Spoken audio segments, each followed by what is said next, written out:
What's your name? Munzir. Munzir, where are you from? I'm from Pakistan. Pakistan. बहुत खुशी हुई आपसे मिलके. I had the exact same questions when I practiced Islam. What I want to point out is that first and foremost, what we have to see is what Jesus claimed for himself. Now, the secondary stuff that follows, the theological unfolding or unpacking of what he said, we can spend years and years debating what it means. But what did he say about himself? That's the first thing we want to look at. So, again, that's a historical perspective. Theologians argue all day long, back and forth, back and forth. You know, theologians argue all the time, and I just sit back and watch and smile, because you can't really prove it one way or another. But when it comes to historical events, we can show with relative degrees of certainty, if the evidence is good, if the records are good, what the most likely conclusion is. So first, and let me give you an answer before, if you feel like interjecting, we can talk afterwards. First, I want to point out you are absolutely right. The term Trinity is not used till the end of the 2nd century. What is the doctrine of God called in the Quran? In Islam, what is the doctrine of God called? Tawheed. Tawheed. Is that in the Quran? No, the word Tawheed. The word Tawheed is a derived word from Ahad. Alhamdulillah. Yes. Good. So you understand, the word Tawheed is not itself in the Quran. In the same way, the word Trinity is not itself in the Bible. This doesn't pose a problem. The Shahada is not found in the Quran. You have the components of the Shahada in the Quran, but you do not, you do not have La ilaha illallah Muhammad Rasulullah in that way found in the Quran. The components are found in the Quran.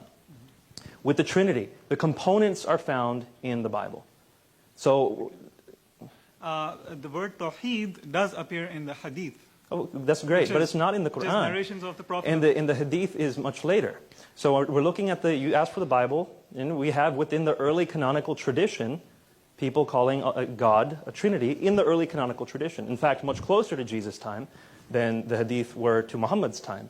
So whichever way you stack it, when you're consistent, you end up with a stronger case for the Trinity, for Jesus' deity. Now I want to continue on to your next part of your question, which is Jesus finite or infinite? The argument is that Jesus is, actually I'm going to pose it in a slightly different way. Can Allah come onto this world if He wants? Can He be in this world if He wants? I wouldn't think so. You wouldn't think so. So Allah's omnipotence is limited. He can't come onto this world. It's like, basically, Allah Ta'ala cannot do logically fallacious thing. Like He cannot create a square circle, right? Because that's something logically fallacious. But how do we know that's what this is? That but how do we know that's what this is? Because, for example, in Surah Al-Imran, when Allah is talking to Moses, it says in Surah Al-Imran, I think it's Surah Al-Imran, it might be Surah 18, but double check, that Allah, as He spoke to Moses, Allah was in the bush. Allah was in the bush. So if you want to say that meant something else, well, you're going to have to argue with the Quran on that one. It seems to be pretty clear that Allah can emanate His voice from a physical place. He can be in a physical place in a sense. In the same way, I don't believe that God coming to this earth limits His omnipotence. It's not a limitation of His omnipotence. Jesus has taken on flesh. God the Father is still everywhere. God, Jesus, the Son, is here on this earth. It's a limitation in that sense, but it's not a limitation of His nature. He is both the divine and human nature. That's the argument. Now, I want to talk about briefly, and then we're going to have to go to the next question, but let's talk afterwards for sure. You asked about the Son of Man. You said He's not calling Himself the Son of God, He's calling Himself the Son of Man. I'm emphasizing to you, my friend, when this hit me, again, while I was practicing Islam, when this hit me, it hit me like a bolt of lightning. The claim Son of God, according to Jews at that time, was not anything divine.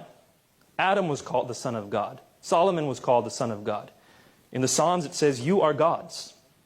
It's not a divine claim to call someone a son of God. But when someone refers to that Son of Man coming on the clouds of heaven, who's going to receive glory, authority, and sovereign power, and people of every nation and language are going to worship Him with the worship due only to God, that Son of Man is more than just a human. He is divine. He's going to be worshipped by all people of all time. So when Jesus calls Himself the Son of Man, it's not the Son of God title. And lots of Christians get this wrong, so I'm not pointing the finger at you. Lots of Christians say, oh, Son of Man means He's human, and Son of God means He's God. No, it's the other way around. In the Jewish context, Son of God was a normal human title. Son of Man, from Daniel 7, that was something divine. Go back and read Daniel chapter 7. See that this man is worshipped by all people from all eternity. This man or one who looks like a human anyway, is worshipped by all people alongside of God the Father. That's the one Jesus is claiming to be.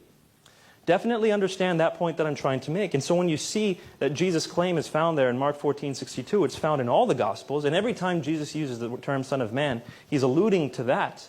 You cannot extract that from the Gospels. So please put Mark 14:62 next to Daniel chapter 7 and see what Jesus is claiming for himself.